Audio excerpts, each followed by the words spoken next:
Sahana vavatu, sahano bhunaktu, sahaviryam karavavahe, tejasvina vadhitamastu, ma vidvishavahe. Om Shanti, Shanti, Shanti. We're going to continue in verse 30, and it's going to speak about the vision, samadarshanam, of the wise person, the vision of oneness. And we're going to extend upon what this vision is exactly. Together. Yo mam pashyati sarvatra, sarvam chamai pashyati, tasyaham na pranashyami, sachame na pranashyati. What it's saying here is the one who is established in me alone, capital Me, meaning the self. So when Krishna speaks of me, he's speaking about what? Who's this me? Ishvara alone. So Ishvara is speaking through Krishna. Krishna is just an incarnation to address a particular problem, and thus Krishna is speaking as Ishvara. So what it's saying is the one who is established in me and sees me everywhere, everywhere means what? In all things, sentient and insentient, he is not lost to me. Why is he or she not lost to me, that is Ishvara? Because, verse 29, hard work came prior, consistent viveka, atman anatman, causes one to not forget even amidst family affairs.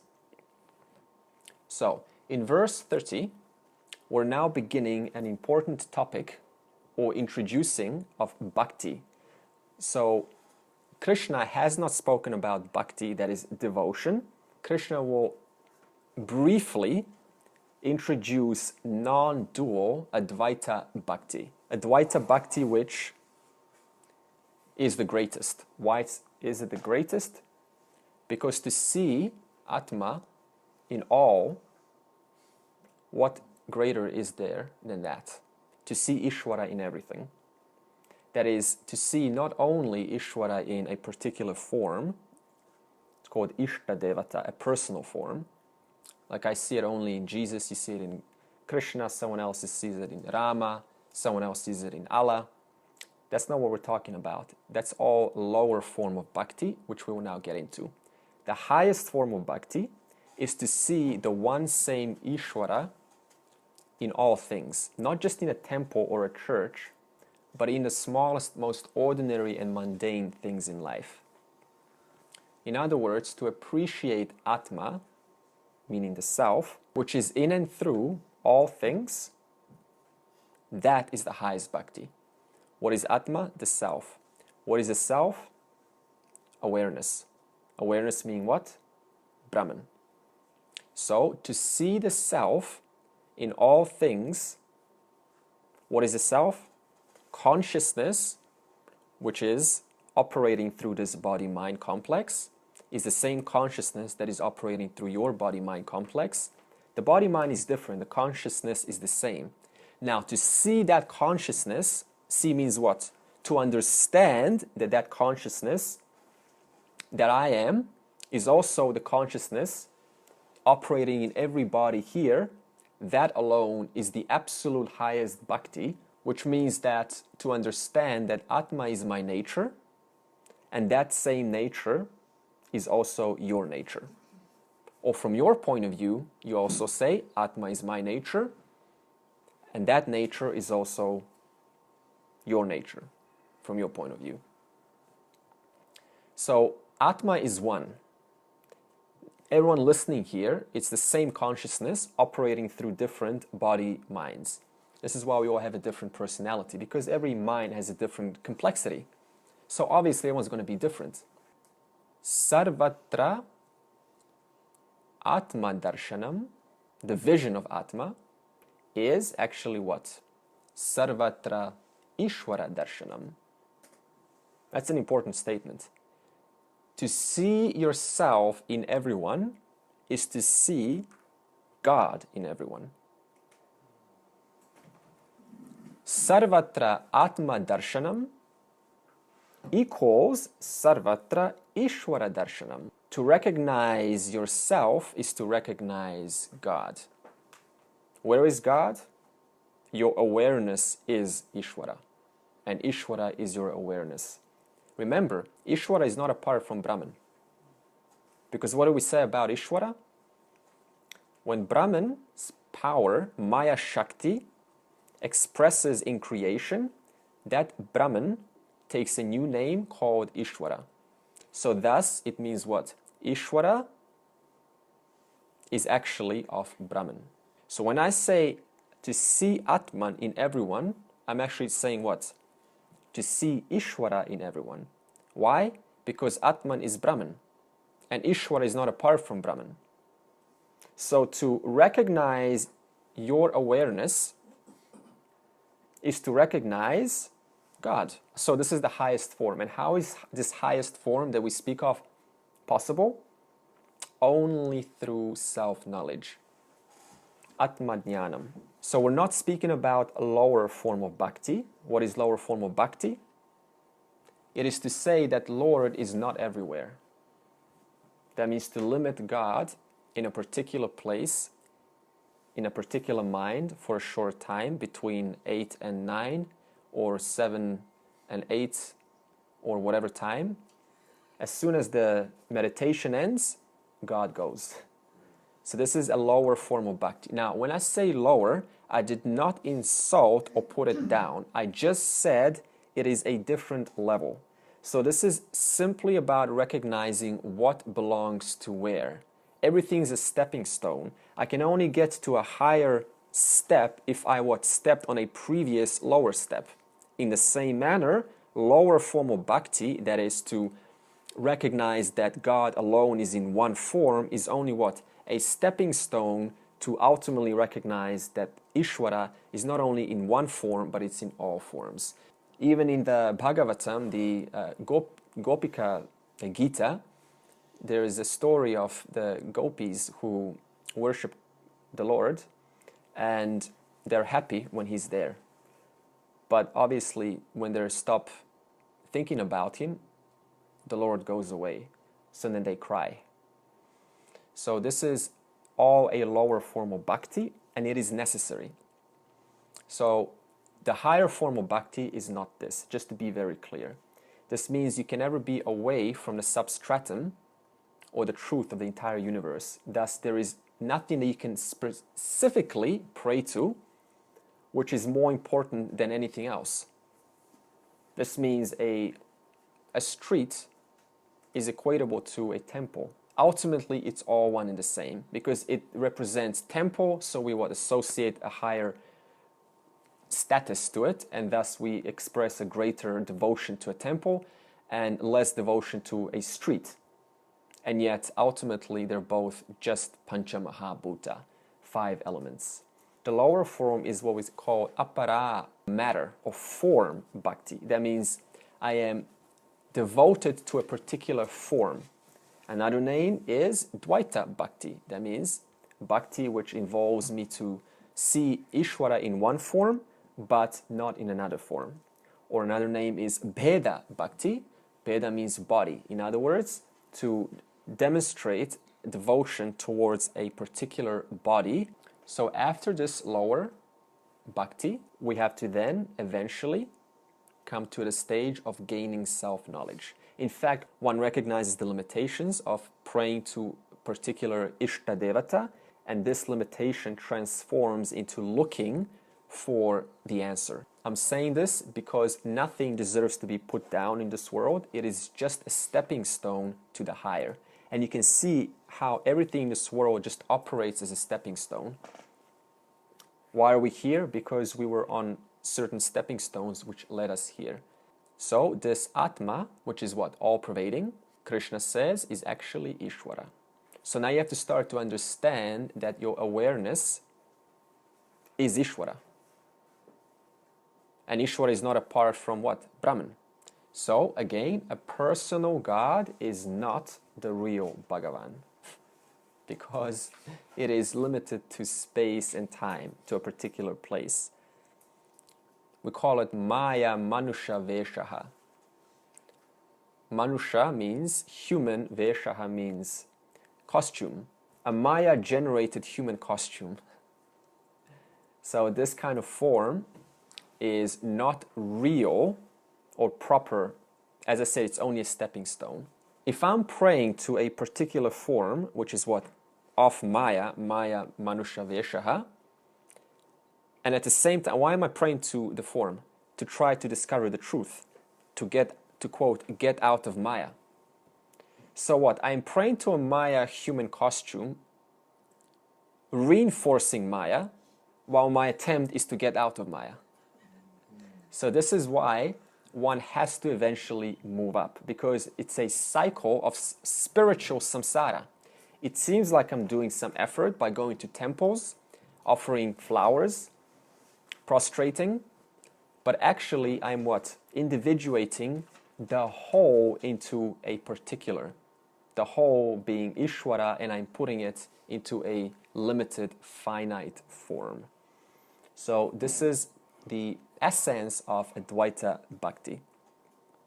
And Krishna also says that not everyone knows what Ishvara is. In fact, most of us in the world don't know what Ishvara is. We keep saying God, this word, it comes a lot, but nobody actually knows what it is. What happens then is there are projections. So then Krishna says, people think that I am a human form. And what happens when God is equated to human form? Then we project whatever human conditions we have onto God. This is why you will find in many religions, in sections of religions, how are gods described? Angry, right? Who want to destroy and punish and burn. Why? Because the writer, the interpreter of the original text or whatever the philosophy was, doesn't know what God is. So he has no, or she has no choice but to what? Project their ideas onto the macrocosmic. Vyashti, individual, onto samashti, the macrocosmic. So you can see why and how these scriptures get contaminated through time, because the very interpreter does not know what God is. Thus, they have no choice but to superimpose their human attributes onto the total. And then the rest of the audience reads that, and they also don't know any better because they haven't been taught. So they just take up this God of destruction as the God of the universe. So, Yaha Mam Sarvatra Pashyati. He who sees me everywhere. Who is that he?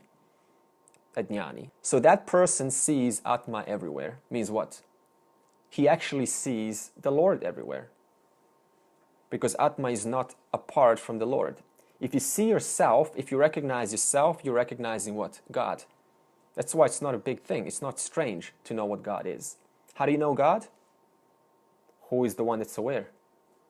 Whoever that is, that's Ishvara. It's that easy. When can you never not access awareness? That's exactly why Ishvara is formless, beyond time, always accessible, and so is Brahman, formless, beyond time, always accessible. Thus, there is no actual difference. It means what? Seeing the self is seeing Ishvara. Seeing Ishvara is seeing the self. So Atma is Chaitanya Swarupa. Atma means what? The self, the awareness operating through your body, mind, intellect. And Ishvara is also Chaitanyam Swarupa. What's the nature of the wave in the ocean? Water. What's the nature of the entire ocean? Water. So there's actually no difference between what inheres in both the total and what inheres in the individual, the samashti and the vyashti. So thus, when the wave thinks of itself as the water, is it including the ocean? It is. Why is it including the ocean? Because what it's thinking of is what? Water. But what's the entire ocean made of? Water. So when the wave thinks of itself as the water, it's actually simultaneously including the entire ocean, because the ocean is nothing but the water. Bhagavan is there in everyone. Let's use the ocean analogy. The ocean is there in every wave as what? The water. So Bhagavan is there in everyone. Why is the wave sentient? Because of what? The water and the ocean at the same time. Because all of the waves are in the ocean, and both the wave and the ocean both share the one same water. That means both you and Ishvara share the same truth, which is what? Consciousness. Chaitanyam Swarupam. Not only does he see the Lord everywhere, what does this mean? Not only does the wave see the ocean everywhere, can the wave see the ocean? No, because the ocean is too big for the wave. But then why does it say in this verse that the wise person recognizes the ocean everywhere? Because the ocean is what? Equatable to Ishvara. Because the whole ocean is of the water. So to recognize oneself as the water is to recognize the entire ocean simultaneously. You understand? Not only does he see everything in Ishvara, but also sees Ishvara in everything. Both ways. So if we, for example, compare Ishvara to space, because that's the closest element, the subtle element that we have to compare the formless, then can you say God is Rama? Because if I say Rama, I'm what? I've just isolated Ishvara to one single nama rupa, one single form. God cannot be defined. No matter what name we give it, we just what? We limited it to that name. Just like space. Can you define space? No. Or let's ask this way. Does space care if you define it or not? Space continues being space no matter what you say about it. Whether I want to call space Krishna or Rama, it still continues being totally uninfluenced, unaffected, unimpacted by my attempts to isolate it to a particular name and form. In the same way, no matter what attempts we try to grasp Ishvara, Ishvara doesn't care because Ishvara is everywhere. So the all-pervading what? Ocean, because it pervades what? Every single form, every single wave, is only what? Atma alone. And what is Atma? Water operating through what? The individual waves. So for example, imagine you have 5 laptops. And every laptop obviously has a different operating system. One's Windows XP, one's Android, one's iOS, one's Windows 10, one's Linux. Now, the laptop has a body, of course. Every body has the laptop body has a different combination, different look. Some are slower, some are faster. So they all share a different personality. And not only that, but they have a different hard drive. So the data on each laptop is different. Which means what? The display is going to show different personality based on the data in the hard drive. Can the hard drive, the data that's being shown on the screen, recognize the electricity that's flowing through all 5 laptops? Can it describe the electricity that is making it work? So no matter what it does, it can't grasp the very principle that it's making it think what is electricity. In the same way, we cannot grasp all pervasiveness. As soon as we grasp it, we've limited it into something that is in front of me. But consciousness is what? Prior to all things, and both in and through. Thus, I cannot grasp what is all pervading and what's making everything function and even making this body mind think right now. In the same way, one electricity flowing through 5 laptops, or however many people, and that one consciousness is what? Working in and through every single person and making them do and think whatever they're thinking. So that one consciousness that we're speaking of, that pervades the entire universe, all universes by the way, is Atman. And that Atman, because it's all pervading, cannot be apart from you, because you are also what? Working and functioning. You're also what? Expressing the contents of your hard drive. And the only way for the hard drive to express its contents is how? By electricity flowing through it. If there's no electricity, there's nothing on the display. So the question is then, why do we worship form? If God is formless and cannot be grasped, why do we then, most of us at the beginning, subscribe to worshiping isolated forms in different names and forms? Allah, Buddha, Jesus, Krishna, Rama. It's a stepping stone. Excellent. It is stepping stone. Why is it a stepping stone? Because if the mind is gross, okay, what is Ishvara? The subtlest of the subtlest. Now, how does the ordinary person generally live in the world? Identified with what? Gross objects. So this means what? If the mind is adapted to only identifying with gross objects, that means what? The mind itself is gross. And what's Ishvara? The subtlest of the subtlest. Gross can never know the subtle. Only the subtle can know the gross. So in other words, what is the point of worshiping forms? In order to condition the mind to what? Make it more subtle. So the more subtle the mind is, the closer it is to that which is formless. So the closer the mind is to what?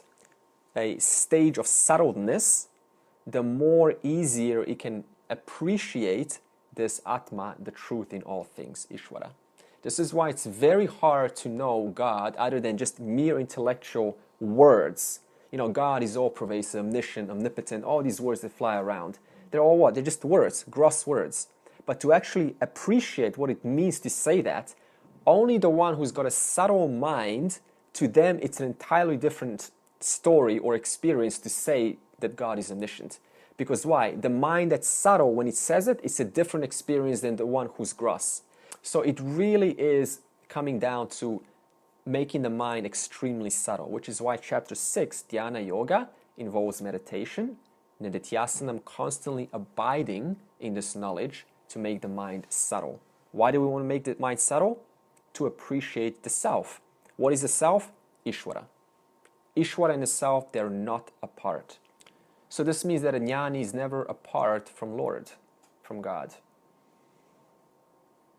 How can you be? Because to know yourself as consciousness is to know yourself as that which inheres also what? Ishvara.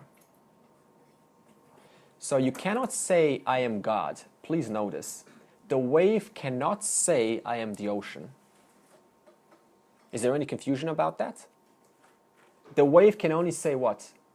I am water. It cannot say there is a difference, but there is a sameness. You just need to know where is the difference and where is the sameness. A human being is just a microcosmic expression of the total. The individual is not the total. From the aspect of that which inheres both the total and the individual, there is a sameness, yes. But we cannot equate ourselves and run around saying, I am Ishvara. You're not Ishvara, you're an individual. You can say, I'm consciousness, and the truth of both me and Ishvara is consciousness, that you can say. So, aham na pranashyami. So here Krishna says, I will never disappear. In other words, I'm never lost to that one who is firmly rooted in myself. So this means that such a person can never be blackmailed. A jnani can never be blackmailed or emotionally controlled. This only works on worldly people. Or let's just say this only works on someone who doesn't know oneself as independent of the world. So in most relationships, what happens is there's a subtle condition of blackmail because people are emotionally dependent. So if you don't do something for me, I will leave you. But this does not work on a jnani. Why? Because he or she knows that I'm completely independent of this world. It just doesn't work. So what's the advantage of this knowledge? You cannot be manipulated anymore. In subtle ways, in marketing ways, in ways that other sellers are trying to offer you something. You just can't be moved by interesting promises because why? You know it's all going to come and go. And the truth of me is already here, now. And what is there greater than the all-pervading truth? Nothing. And you are that truth. So what more can someone give you than what you already are? So Jnani says, why should I be dependent on anyone? Because it's only painful, isn't it? To be dependent on someone, person. You don't even have to be wise to figure that out. Just the mere fact of being dependent can bring a lot of problems. It means that if that person stops giving me something, then I'm going to have an emotional upset about it. And then that's going to cause the person to go back into the samsara and chase a replacement model, a replacement part, to fill their need of emotional dependence. So understanding, quote, I am the whole, in itself solves so many problems instantly. No need to go to psychologists or therapies where they deal with what? Particular leaves on the tree. Just understand the whole tree is what? Maya. I am the soil of the tree. The tree depends on the self. Without the soil, the whole tree crumbles. So why should I go to the psychologist and address one little bit of that tree, one leaf? Let's face it, the tree is going to grow in the next season. That's the nature of the world. Now, sacha me na pranashyati. The last word, a wise person, does not disappear from me. In other words, the wise person cannot disappear from Ishvara. Why? Because the wise person took their time to recognize that there's no actual difference between self and, when it says me, we're talking about Ishvara. So to ascertain that there's no difference between self-awareness, that is, consciousness, and Ishvara means what? It instantly qualifies the statement, and we can say, he cannot disappear from me. She cannot disappear from me, because we are actually inseparable. To know yourself is to know God. So in other forms of bhakti, as soon as they leave that door, then instantly, Ishvara, disappear from him or her. And then they're back into what? Alternating between the truth and back into form. That's the worldly way. Alternate into the world of form, and then take some time into the church, the temple, offer some flowers, some puja, and then go back into the world. And then when we get tired of the world, go back into the temple. So this constant pendulum like swinging, this is the bhakti that has to be eventually dropped away, because it's just a stepping stone. Remember, Brahman cannot speak. Brahman needs Maya Shakti, a potential to create the world in order to say this. Without Maya, there's nothing to say. There's just pure consciousness. That's why we have to understand what it means to say I is actually what? Ishvara, and Ishvara is not apart from Brahman, so it's actually what? Consciousness speaking through its Maya Shakti in the reference point of creation. It becomes Ishvara, thus Ishvara is he, and he is the nature of Ishvara, which is what? Consciousness. What is the benefit of Nididhyasanam? Once again, you become the greatest bhakta in the world. How more great can one get than just seeing or finding it impossible not to see Ishvara everywhere? How much more can you ask than that? So what's the advantage of Nididhyasanam? I am never apart from the truth, from Ishvara. 631. Sarva bhuta sthitam yo mam bhajatye katvam asthitaha sarvatha vartamanopi sayogi mai vartate. The one who has attained the vision of oneness, we're talking about a jnani, that one worships me, Ishvara, who am present in all beings. So that yogi thus is in me. So the highest expression of bhakti for a jnani differs from regular worship. So a fully realized person's devotion is different from a worldly person's devotion. So the question is how? In what way is it different? So previously, we looked at God how? As a limited form, bound to a particular place in a particular temple. That means it's only in my temple. My God is not in your temple. It's only in my temple. And I cannot find your God in my temple. Your God belongs to your temple. So the selective choosing, the selective positioning of where and whose God is where, this is generally the state of the world. And what does this do? It creates this superimposition of human attributes onto the God which we're worshiping. So what does the person need? They need to be fed, they need to be cleaned, they need to be appeased. So what does this mean? If you study cultures closely and you look at the general ways of worship, what do people do in temples? Cleaning, bathing the feet of the Lord, decorating, putting flowers and different fragrances, putting different offerings. They're even to get into a temple, sometimes they say, have you bathed yourself? So what is this? This is actually, from a standpoint of Vedanta, it's actually an indirect insult, because the person who's saying that is what? Seeing you as a body-mind. So to say you need to be cleaned to go into the temple of the Lord means what? The Lord only desires cleanliness. The Lord does not accept dirt, which means what? The Lord itself is equatable to a human being. Because if say you're a princess, right, and you're clean, you only want clean people to come to you. You don't want, some stinky person. So in the same way, if God is like that, who is clean and pure, then means what? I only want pure people. So this regular form of worship ends up into this sort of superimposition between human attributes put onto God. And then we have to go through these protocols in order to appease the particular deity that is in that tradition or in that temple. Feed and bring bananas or some apples. It depends what culture. Now, all of these things they have a purpose and they're fine. But we'll just categorize it so you can see the difference between these lower form, these stepping stones, and how it eventually leads to seeing there's more to this. It cannot be this limiting. So that's when we start to discover this Advaita Bhakti. So the lower form is, once again, things like decorating God, because why? I want to appease him. And if I appease him or her, whoever that deity is, then what? I will get some credit back, some punya, karma, and then maybe, he will marry off my daughter. This is a transaction, actually, a negotiation between God. It's a business person.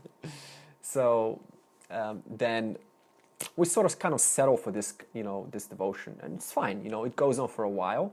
It can go for several lifetimes, but then eventually it matures itself. Also, Shankaracharya Adi, so he wrote a beautiful Parapuja, and he said, oh Lord, how can I offer you an asanam? You're the substratum of the entire cosmos. How can I offer you an asanam to satisfy you when you are the very principle which pervades even the asanam itself? And even that person who attempted to do the asanam. How can I appease you by offering you limited things when you are in all the limited things that I offer you? It is only my narrow mind that wants to offer you an apple or a banana or a prayer and give it to you so that you may what? Recognize my love for you, and then you can what? Acknowledge my need to connect. How can I do that if you are already everywhere? So this is that high form of worship, understanding. Well, how can I wash your feet and bow down to you when you are formless? Who is there to bow down to if Ishvara is formless? Because we can only bow down to what? Form. So how can I bow down to a limited God? So you can see how a jnani starts to look at the world differently than an ordinary person. It also does not mean that a wise person is not going to go to temples. I see this all the time. They still go and appreciate because you can. It's just your expression of love. But they don't have to. That's the difference. There's a difference between I get to and I have to. What is I have to?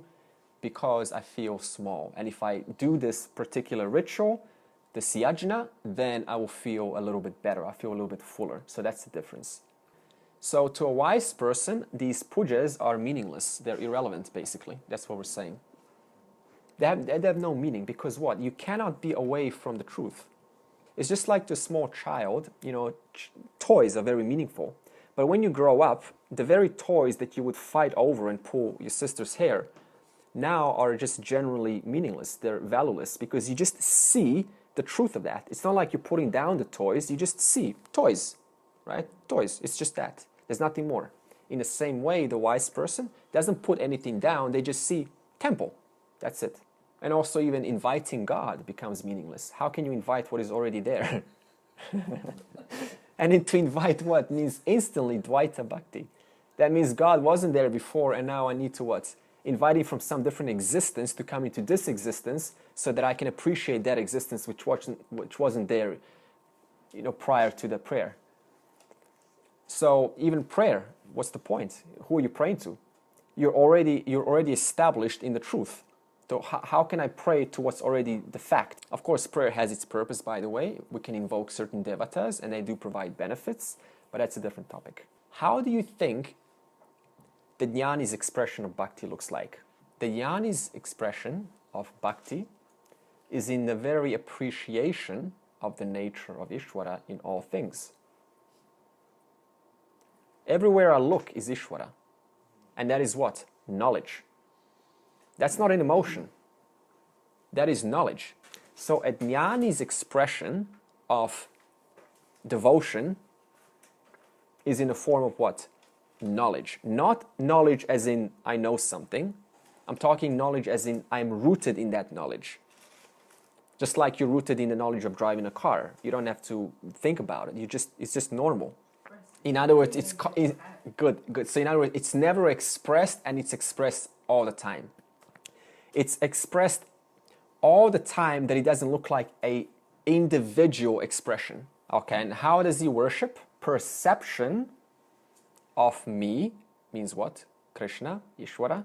Perception of me everywhere. That's it. And when are you not perceiving things? Never. You're always perceiving things. In other words, as long as you're perceiving things in this world of form, you're always what? For a jnani standpoint, you're always witnessing only Ishvara. Which means you don't have to do anything. You just look at a cloud, Ishvara. But in the worldly way, I have to go into the temple to look at some form which represents reverence, to feel that connection. Whereas for a jnani, just perception alone is what? Bhakti. That's Advaita Bhakti. So in other words, this person resorts to this vision or submits or owns up to the fact that all that is here is one without a second. What does this mean, one without a second? Oneness, which pervades the multiplicity, consciousness. So he or she resorts to this vision of oneness and through knowledge. How? Through practice. It's not just intellectual, like I know this, and that's it. It's constantly practiced, and then it's so practiced that it's automatic. It's unconscious, it's normal, spontaneous, organic, natural, unstoppable. Can't help it. That kind of knowledge. So sarva bhuta sthitam yo mam. He worships me everywhere, even though he or she is what? Engaged in their duties, engaged in swadharma, engaged in the world. It's kind of like karma yoga. You're doing your duties, but you're always doing it for what? You're offering your actions to Ishvara. Okay. So when you come up to issues of conflict, you've got to see the Ishvara in the conflict. Conflict? If you've got circumstances which are conflicting. Then you address, that's just Swadharma, you need to address the conflict, but you never lose who you're actually speaking to. That's another good point, because in conflict mode, we often ignore the self. That's the only time that we kind of put the self aside, and we just say, this is time for I don't need that class stuff right now. I need to address the world stuff. That means what? You're not firmly established in yourself. To be firmly established, like unyankable, unmovable by the winds of... Is that the right word? Unyankable? Cannot be yanked. unmovable, unblowable by the winds of Maya, right? Despite the hardships of life, that is your test. If you still know, if you're exactly certain of yourself in those moments, no different than in class, then you know you've got it.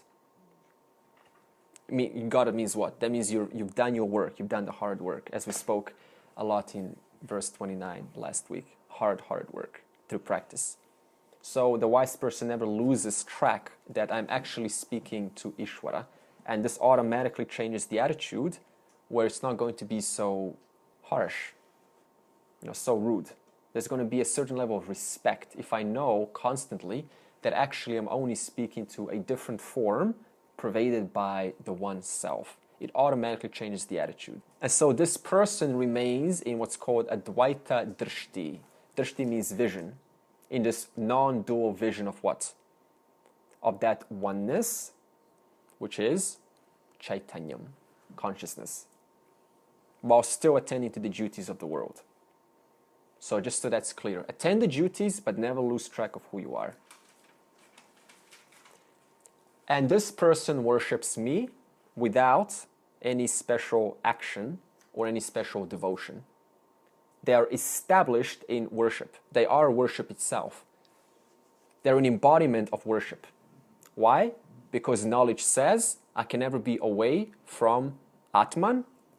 And Atman is what? Atma darshanam equals Ishvara darshanam. This wise person does not have any special puja like a worldly person, a ajnani. Such a person's puja we can call jnanam yajna. Yajna is worship. So worship of what? Knowledge. What does this mean, to worship knowledge? It means that the knowledge itself causes me to worship. Not as in a book, I'm worshiping a book or something. But the assimilation of the knowledge ends up what? Creating an attitude of constant reverence to the world. Jnanam yajna. The worship of knowledge of what? That all that is here is Ishvara. In other words, the very appreciation of Lord, Bhagavan, in all things is the puja of a wise person. So, question, what is the worship of a wise person? The very appreciation of God everywhere. That's a very simple answer. That means there's no place where he cannot find this worship. Sarvata vartamanaha api. So even though he is engaged in the world, he does or she does not have any particular practice, religious practice. A jnani, a wise person, may look like the most unreligious person in the world. Like the most unspiritual person. So it's very tricky to see a jnani. Why? What did we just say earlier? They do not have any particular worship. You do not see them ringing bells, offering flowers, lighting incense sticks. Why? Because their worship is what? Appreciation of the Lord 24/7 from the moment they wake up to the moment they go to sleep. So they're just having a normal time.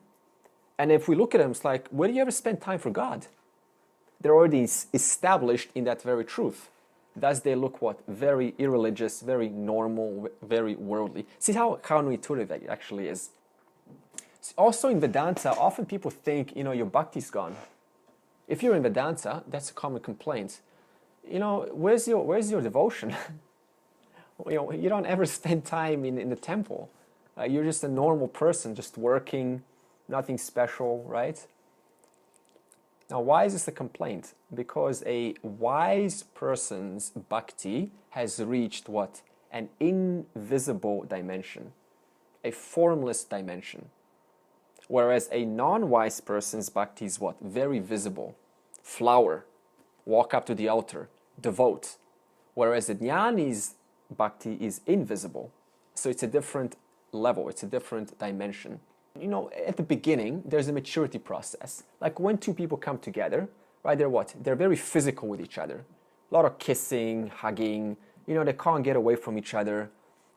They're sending, Valentine's cards, Mother's card, Father's Day card, Valentine's card, birthday card for everything, right? So it's very physical. And then what happens after some time? Well, the love matures, right? You don't have to sort of demonstrate how I love you by sending you a whole bunch of flowers and cards and more matter. Because the love is understood as it's there, whether we show each other or not. It's just there. So it doesn't have to be this expression of very physical, tangible giving and taking. But it can be. It can be also, but I'm just from the aspect of maturity.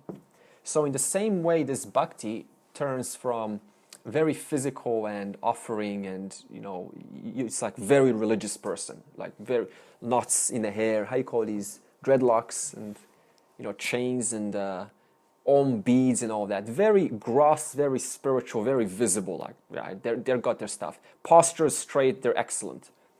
All of this stuff eventually subsides, and the person ironically returns back to an ordinary human being, and then we call them non-religious. But why? Because they've gone through this stage of very physical, tangible bhakti. So Jnani's bhakti is never expressed in a regular form. It is very irregular. It is invisible. It is non-tangible. It's reached a different dimension. So this means whatever the lifestyle of a wise person, whether they are a grahasta ashrama, which means what? A householder, whether they're a brahmacharya, which is equatable to a sannyasi, which means what? They have renounced the world, or they're a vanaprastha. Vanam in Sanskrit means forest. They've retired to the forest, vanam prastha. It doesn't matter what their lifestyle is. That's the important point. So you can never actually pick out a jnani by their lifestyle, because that could be an ordinary person working in construction or some kind of an ordinary job, right? But they're fully established in their, rooted in the truth. Most of the transformation is within, and you never see the inner transformation of a person, do you? Because we cannot see the contents of somebody else's mind. We can kind of pick up certain attitudes, how they talk, how they carry themselves, but so what? You can have a really professional salesperson who's super charming, so he doesn't really tell you anything. So to pick up a wise person by their behavior is not possible. Of course, now someone's going to say it is possible if you feel it, and there's a truth to that. From the Swadharma. From the Swadharma. Well, Swadharma, I mean, Arjuna Swadharma used to kill the Kauravas. And he's very wise. And Krishna also had to participate in certain situations. If you watch the Mahabharata, he also had to kill Kansa. Oh yeah, he was a kid, and so he had to eliminate him because he was a problem to the society. So this means duty never gets erased. The duty is always there. It's firm.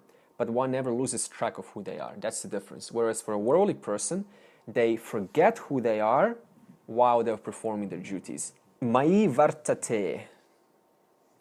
The last word. So sa yogi mai vartate. So he, that is the jnani, is in me and I am in him. So this means that this person does not go to temples to see God, as I've said, because God is not confined to temples, is not confined to 4 to 5 p.m.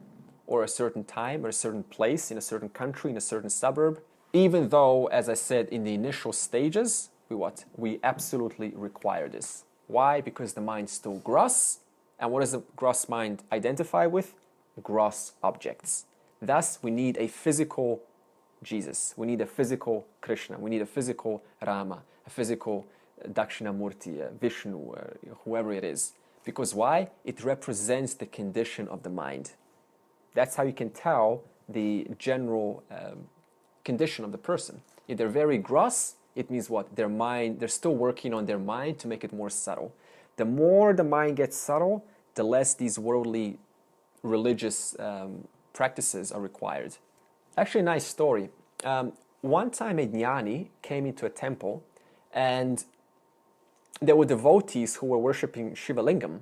So for them, God is in a lingam, right? They see Shiva. Shiva is a representation for, in their ways, God. And the jnani directed his feet towards the Shiva Lingam, which is something you don't do. And one of the devotees said, how can you turn your feet towards the Shiva? That's rude. So what did the jnani say? Oh, I'm sorry. Please point my feet towards where Shiva is not. In other words, the jnani was testing, trying to teach the lesson to this devotee. So to this devotee, Shiva is only here. As soon as you go 45 degrees out, Shiva is not there. Only here. So the devotee couldn't do it because he realized, oh, wait a minute. I can't turn his feet anywhere because Shiva is everywhere. So this is what a jnani understands. The Ishvara is not located to a specific form or specific place. He is in me and I am in him. In other words, we are inseparable. Okay, 632. Atma upamyena sarvatra samam pashyati Arjuna sukham va yadi va dukham sayogi paramo mataha. What he's saying here is the jnani's mind here expands. That means their understanding expands. So they identify with all bodies. Before the knowledge, they only identify with their own bodies. Now, they do not know the difference between their body and another body. Why? Because if I say I am a person, that instantly localizes me to this person. But if I understand that I am Atman, and what do we say about Atman? All-pervading consciousness, then how can I say that this person is any different or any better or any... How can I identify myself as this person? That's impossible. Because that which is all-pervading cannot know the difference between the person that's speaking and the person that's listening. So in other words, what a wise person understands is that this Atma that pervades all bodies is not only in this body, but it is also in all bodies. This is stage 2, as we spoke about last week. That my consciousness that is operating through this body is also your consciousness operating through these bodies, all bodies. For this wise person, all bodies basically become like my own body. But for a non-wise person, my body is my body, your body is your body. See the difference? So for a wise person, your body is not different than my body. Your mind is not different from mine. Why? Because I, consciousness, pervade these bodies. And from your standpoint, I, consciousness, pervade all bodies. So whichever way you look at it from, it's the same consciousness pervading principle operating through all bodies. So thus, it is not possible for a jnani, of course there is a relative recognition, but they do not see the difference between your body and their body. Okay, can you hurt yourself? No. Nobody wants to hurt themselves. So this means, because the jnani now identifies with all bodies, and they don't want to hurt themselves, that means what? They find it impossible to hurt others. There is a universal identification as opposed to a singularity identification, to an individual identification. So previously, person's body was exclusive and it deserved, certain pleasures. How does the phrase go? I want to have my cake and eat it too. But now the identification has shifted because the universal identity, what happens is that jnani becomes an embodiment of what? Compassion, as Martin said, empathy, and ahimsa, non-injury. Because if I hurt you, I'm hurting myself, because I am in you. And from your standpoint, I am in you still. So this means that the wise person is capable of feeling other people's pain because they're not apart from every other body. In other words, they appreciate the pain of everyone. Not enjoy everyone's pain, but appreciate. What does it mean to say appreciate? There's an empathy, accommodation. Yeah, compassion. So I see your pain, so I'm not going to ignore it. I'm at least going to take a moment to appreciate it. I don't have to do anything, but I can just still appreciate it. So Krishna is now going to say, Atma upamyena sarvatra pashyati keeping himself or herself as the standard in all. Because the person looks at himself, knows himself as Atma, and also Atma pervades all other bodies, thus the expression becomes equal towards this body and that body, because we're both pervaded by self. Whereas before, exclusivity, not so exclusive. Okay. Samam pashyati yaha Arjuna. Here Krishna is saying a wise person does not have partiality. In other words, there's no selfishness, because partiality means what? I am apart from a different part. But because Atman is no part, thus there is no partiality, says Krishna to Arjuna. Why? Because a jnani identifies with all bodies equally. Before, I only identify with this body. Now, this body is just another body, another suit that's going to drop away. Just like, do you actually care if you throw your clothes away in a closet? You just put them away, you put on new clothes on, you don't think about it.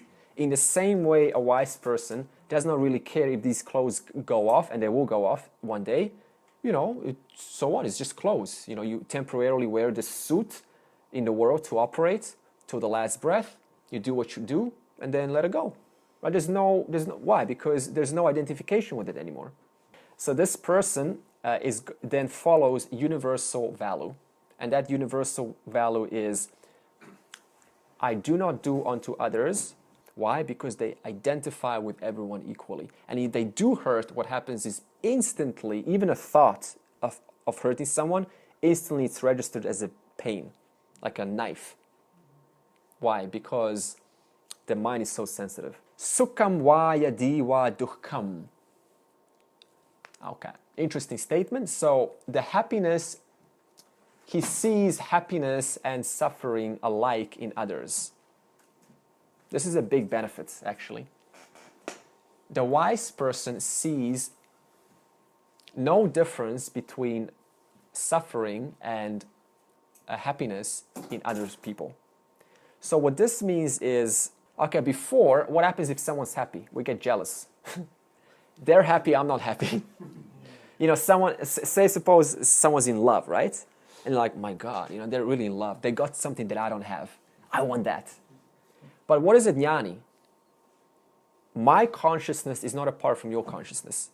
In other words, now a jnani, instead of finding jealousy or wanting to have my cake like that and eat it too, they get to what? Appreciate those two, that couple in love, and they get to what? Appreciate that as their own. In other words, you get to outsource all of the pleasure to the world.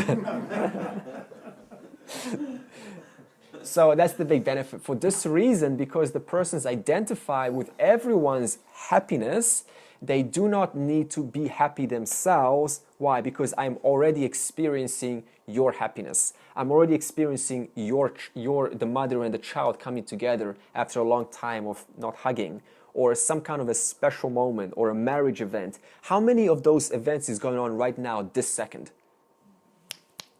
Like that. But what does a worldly person want to do? He wants a share of that, or she wants a share of that. So I have to replicate to have a little bit of that too.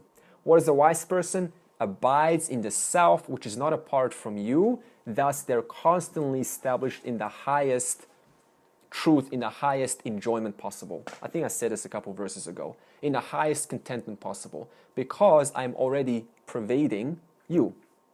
And from your standpoint, I'm already pervading you. So whoever's having joy, I'm having joy. Whoever's having suffering, I also feel that suffering. I appreciate that suffering. Means what? Compassion, empathy. I don't have to do anything about it. This is what a wise person is saying, but I can still feel it. And I can still, because I appreciate it, I can do something if there is something to do about it. So here a universal love of a jnani is indicated. And that universal love is paramo, paramaha, the greatest love possible. In other words, such a person is the most accomplished person in the world. The greatest, most accomplished yogi is the one who cannot tell the difference between themselves and another person. This is going to bring me to one more point. If you're in Vedanta, you will get a complaint sooner or later from someone that's important to you. You know what the most common complaint is if you're in Vedanta? You're selfish. You're spending all this time on self-knowledge, going here, learning about this truth. If you haven't got a complaint yet, you're probably not doing hard work enough, right? So, this is also a complaint of a sannyasi. You know, sannyasis going off into the woods, you know, they're pursuing liberation, they're not doing their duties, they're getting away from the world. Come back. So what happens is people try to pull us back. Why? Because that's the only way they know, and it's been going like that for endless janmas, endless births. So if someone tries to pull you back, you know, you address that according to the relationship you have with them. So how does Krishna now deal with this statement? Because it's an interesting statement. Like, yeah, what about those people who just give up everything? Well, not give up, but they just are into truth. Krishna says, yeah, you are selfish. In fact, you're the most selfish person in the world. Now, he's going to give a reason why. It's very interesting. Why are you the most selfish person in the world? Because the one who pursues knowledge goes to extreme length to what? Detach from worldly things in order to reattach the entire universe. I have to detach from one person in order to reattach to the whole. I have to detach from one family to re-identify with all families. I have to detach from one house to recognize the entire universe is my house. So what does this mean? A jnani is the most selfish person. Why? Only so that they can what? Re-identify and become the most selfless person in the world.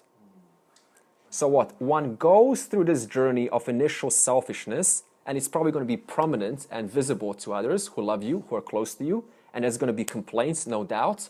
If it is, understand, address it to the best of your ability, but understand that almost everyone goes through this journey of receding or withdrawing inwards in order to what? Figure out, who am I? So firmly, so solidly that nobody can pull me back. Only so that I can what? Come out and re-identify with the entire universe, the entire existence itself. So don't take it hard if someone is giving you a hard time. Okay? Everyone has to go through this. Even those people who are giving you a hard time will also, in the next life, be married who someone's going to be complaining to them because they're going to be trying to figure it out. So appreciate the fact that you're doing hard work and pat yourself on the back. But please do not piss them off because then you're going to blame the class. You're going to get turned off from Vedanta. You have a special relationship with them. I don't know how you're going to deal with that, but please do deal with that because you cannot ignore Ishvara. They're also Ishvara in a different form. Yeah. So this person breaks, once again, from a few finite relationships only to what? Relate to the whole world. In other words, I do not belong to one person, no more. I belong to what? The whole world. Before, I only belonged to one person. And that was ironically causing pain. Because we identify that we are limitless. And there's some inherent understanding that if I just am drawn and just stuck with this one person, one family, this feels something limiting about that. We don't know what it is, but we recognize it. We're sensitive enough. So what? We go inwards to detach, only to reattach with everything and everyone. So that's the journey that and it's not easy sometimes. It is painful. So the self-knowledge, Atma-jnanam, is about withdrawing from the finite. Finite means what? Finite experiences, finite people, finite family, finite money, finite everything, only to re-identify with the infinite. Re-identifying with who we are involves what? Disidentifying with who we are not. Come back to us because we feel safer with you in our possession. All of this stuff is going to come out. So you have to be strong in this journey. That means your vision has to be clear. So that means you only have two choices. Either do not identify with anyone, or identify with everyone. Do not identify with anyone in particular, including your body, or identify with everyone.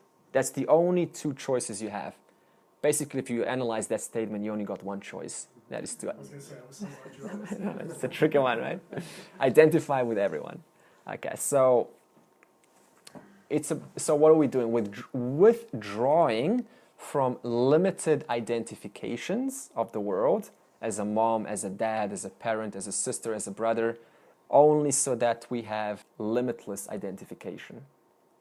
And the limitless identification is where your freedom lies. So in other words, what do? You destroy the narrow I, the narrow, limited, selfish ego I, only to re-identify with the limitless I. In other words, summary, the truth is I belong to the whole creation, and the whole creation belongs to me. And this is a result of jnanam, of knowledge. This is the benefit. Remember, we've been talking about the benefits of Vedanta. Next week, verse 33 to 36, we will talk about obstacles to meditation that we encounter, and remedies to those obstacles, how to remove the obstacles during meditation. Because if you can remove those obstacles, then you can arrive to this benefit. Om Purnamada Purnamidam Purnat Purnamudachyate Purnasya Purnamadaya Purnameva Vashishyate. Om Shanti Shanti Shanti.